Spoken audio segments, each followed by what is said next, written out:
And when I left that meeting, I didn't want him to feel like he brought a problem. So I wouldn't say anything about Ja Rule. Yeah. I would never say anything about Ja until the first time I said something about him. Ja made a mistake and said something about Haley.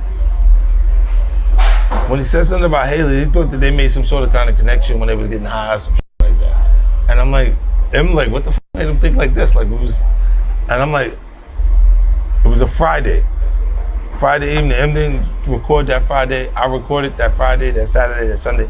He came back. I had a full CD, Automatic Gunfire. It was my whole mixtape, Automatic Gunfire, was done Monday morning. 50 Cent refused to tell Eminem about his beef with Ja Rule, and once you hear the reason, it actually makes a lot of sense. This ain't one of those stories where 50 Cent just wanted to handle things on his own. Nah, this goes way deeper. According to 50 Cent himself, he didn't say a single word to Eminem about his war with Ja Rule at first. Not one word. Why?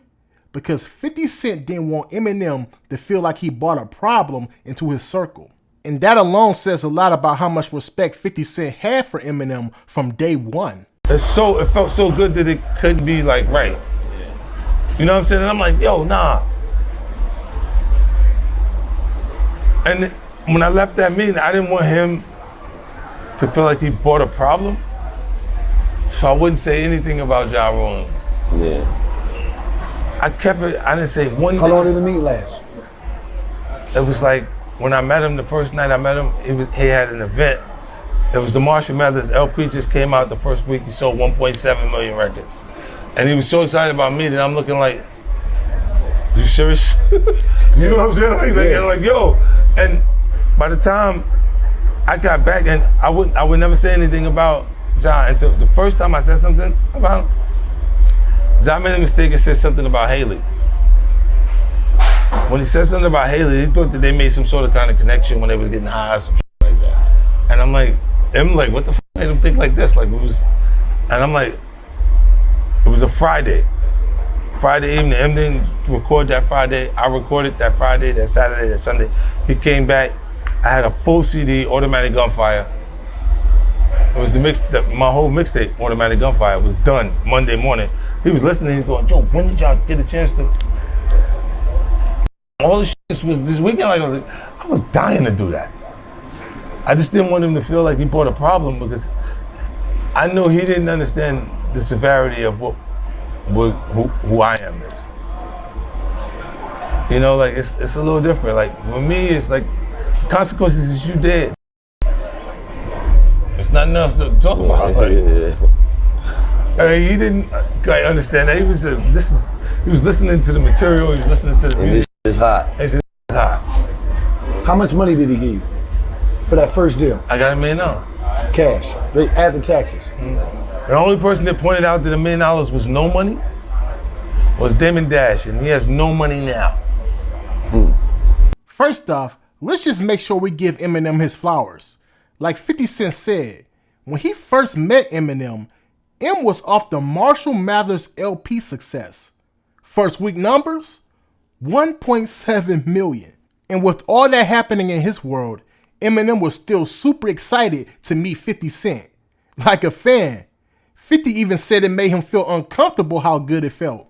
So imagine this, you're 50 Cent. You've been through it all in the streets. You got bullet wounds, industry blackballing, people scared to work with you. And now here comes Eminem, the hottest rapper in the world at the time, showing you mad love, almost like he's the underdog and you're the star. That's when 50 Cent realized he didn't want to ruin that energy by telling Eminem about all the drama he had with Ja Rule. Fifth said, I didn't want him to feel like he brought a problem. Now that's the kind of respect real ones have for each other. But here's where it gets even realer. Eminem still rolled with him anyway. Even after the beef fully popped off with Ja Rule, he didn't flinch. See, most artists would have pulled away, being like, yo, this is way too much heat for me, especially in the early 2000s when Ja Rule and Murder Inc. had serious pull. But Eminem? Nah, he stood solid.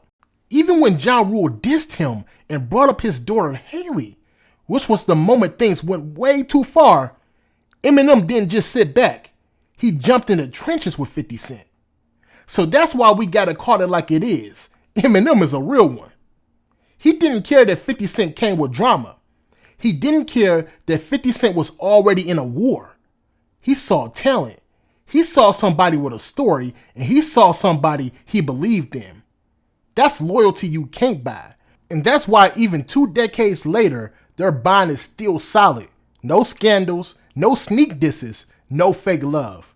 Just 2 legends who really believed in each other when the industry told them not to. Let's not get it twisted. Eminem didn't just support 50 Cent. He went to war for him. I'm talking about all out, career on the line, diss records flying, bullets almost flying type war. Let's start with Ja Rule. When Ja made that mistake of mentioning Haley, that's when everything changed. 50 Cent said it himself. Ja made a mistake and said something about Haley. And I'm like, what made him think like this? From that moment on, M and 50 Cent went full attack mode. M didn't sit on the sidelines and play the executive role. He picked up the mic and got busy.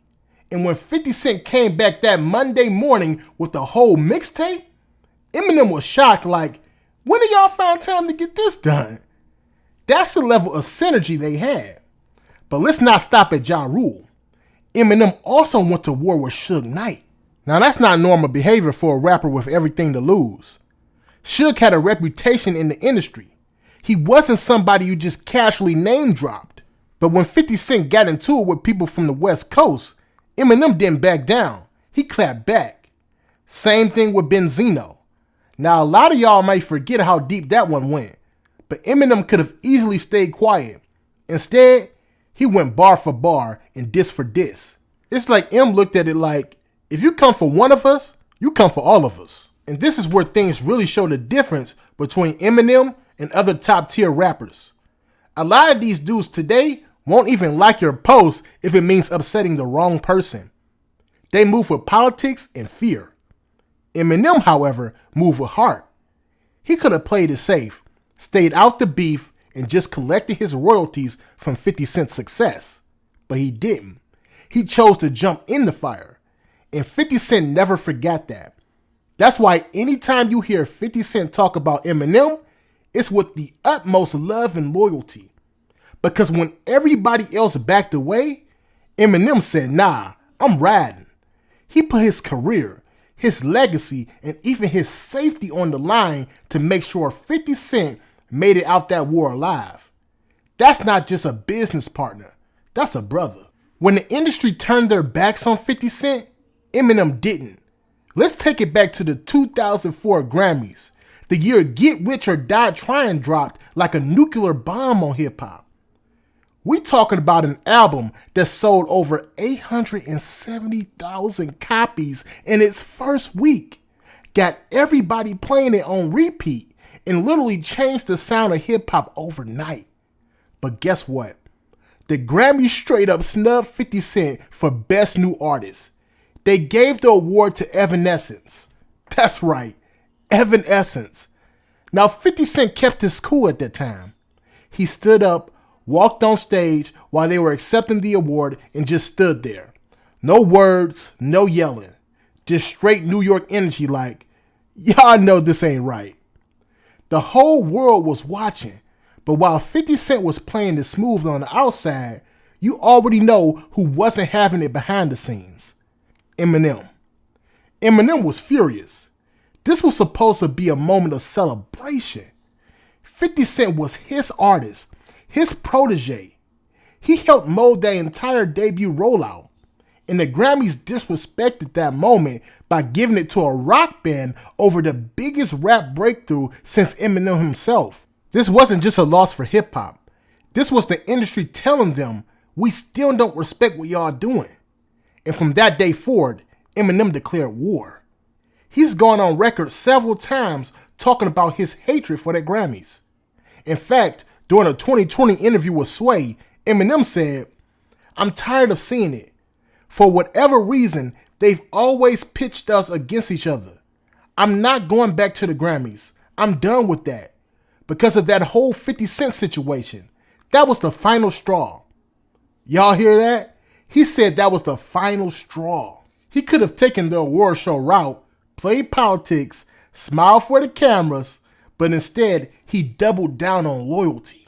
He stood with 50 Cent and said, if you disrespecting my guy, you disrespecting me.